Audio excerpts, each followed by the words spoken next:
ములక్కాడ ఊరగాయ. వేడి వేడి అన్నంలో నెయ్యి వేసుకుని ఈ ములక్కాడ ఊరగాయ వేసుకుని తింటే చాలా బాగుంటుంది. ఒకసారి ఇలా ట్రై చేసి చూడండి. చాలా సింపుల్గా చేసుకోవచ్చు.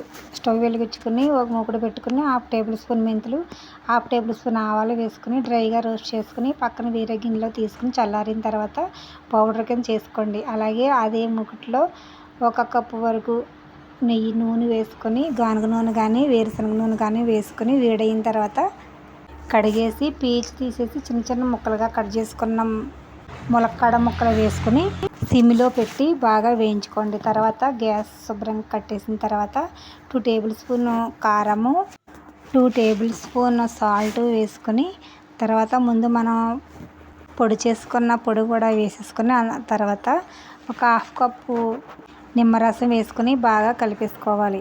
అంతే, ఎంతో టేస్టీగా ఉండే ములక్కాడ ఆవకాయ రెడీ.